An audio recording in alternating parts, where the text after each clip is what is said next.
हरे कृष्ण भक्तबृंद আমরা এসে গেছি শেষ সাই শেষ নাগ অনন্ত নাগ লীলা করেছিলেন ভগবান শ্রীকৃষ্ণ এবং সেই লীলা গোপীদের দর্শন করিয়েছিলেন গোপী সবাইকে। খুব সুন্দর সেই মন্দির। তো এখানে গর্ভদক্ষায়ী বিষ্ণু আর সেই লক্ষ্মী দেবীর এই যে বিগ্রহ, এটা 5000 বছর আগের এই বিগ্রহ। তো এখানে ভগবান শ্রীকৃষ্ণেরও বিগ্রহ আছে। আর এই বিগ্রহটা আপনারা ভালো করে লক্ষ্য করুন, 5000 বছর পুরনো বিগ্রহ, বজ্রনাভ দ্বারা তৈরি। লক্ষ্মী দেবী পদসেবন করছেন। তো ভগবান চৈতন্য মহাপ্রভু ব্রজযাত্রা করার সময় এখানে এসেছিলেন, এই শেষ সাই মন্দিরে। এখানে অনন্ত শেষ রূপ আমরা দর্শন করছি। आरती होती है 4 बजे होती है सुबह 4 और संध्या आरती कुछ है? संध्या आरती कितने बजे होती है?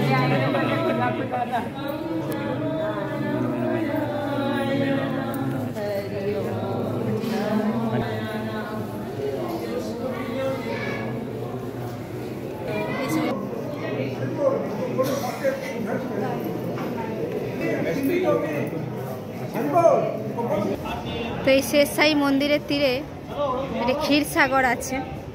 তো এখানে ভগবান শ্রীকৃষ্ণ দুগ্ধ প্রকট করেছিল এবং নিজেকে অনন্ত শেষ রূপে বিস্তার করে ক্ষীরদক্ষায়ী বিষ্ণু রূপ ধারণ করেছিল। আর শ্রীমতী রাধারানী লক্ষ্মী দেবীর রূপ ধারণ করেছিল। তো শ্রী লক্ষ্মী দেবী ভগবান বিষ্ণু চরণ সেবা করছিল, সেটা আপনাদেরকে দেখালাম কিছুক্ষণ আগে। তো এই লীলা ভগবান শ্রীকৃষ্ণ ব্রজ গোপীদের দর্শন করিয়েছিল। গোপীগণ সবাই ভগবানের এই অনন্ত শেষ রূপ দর্শন করেছিল। এই যে সেই ক্ষীরসাগর।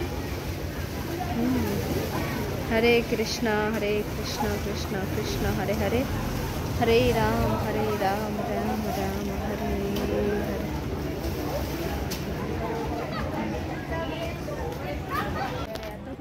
হরে কৃষ্ণ। তো আমরা ক্ষীরসাগরের তটে নিবাস করছি। আপনারা দেখতে পাচ্ছেন আমাদের ক্যাম্প, 84 কোষ পরিক্রমার যে ক্যাম্প, এই ক্যাম্পগুলো দেখছেন ক্ষীরসাগরের মাতাজি প্রভুজিরা অনেকে ঘুরে বেড়াচ্ছে। ওই দিকের ক্যাম্পগুলো হচ্ছে মাতাজিদের, আর এই দিকে দেখুন ডান দিকে ক্যাম্পগুলো হচ্ছে প্রভুদিদের। তো আমরা এখন ক্ষীরসাগরের নিকটে বসে আছি। খুব সুন্দর লাগছে যে ভগবান এই ক্ষীরসাগরের লীলা এখানেও করেছিল। তো এখন এই কলির প্রভাব বলতে পারেন, আর বা আমাদের মানে অপূর্ণ দৃষ্টির অভাবে হয়তো এই সাগর তথা এই জল আমরা ক্ষীরের মতন অনুভব করতে পারছি না, কিন্তু এটা হচ্ছে ক্ষীরসাগর, ঠিক আছে। তো যে ক্ষীরসাগর আমরা শাস্ত্রে বিভিন্নভাবে বর্ণনা পাই, সেটা অভিন্ন। সেই ক্ষীরসাগরের এই সাগর অভিন্ন। তো হয়তো আপনি বলতে পারেন যে এটা তো সাগর নয়, এটা তো একটা পুকুরের মতন মনে হচ্ছে। হ্যাঁ, ভগবান বৃন্দাবনের সমস্ত লীলা এখানে প্রকট করেছিল। তো ক্ষীরসাগরকেও এখানে দর্শন করিয়েছিল গোপ সখাদের আনন্দ বিধানের জন্য এবং গোপীদের আনন্দ বিধান করার জন্য।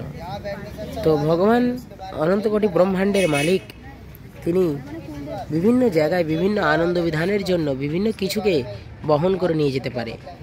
তো তাই এই ক্ষীরসাগরের জল আপনারা দর্শন করুন এবং মানুষে আপনারা আচমন করে আপনাদের এই মনুষ্য জীবন সার্থক করুন। হরে কৃষ্ণ। দেখুন এখানে একটা ঘাটে লেখাই আছে শ্রী শ্রী বাবা ঘাট ক্ষীরসাগর শেষ সাই।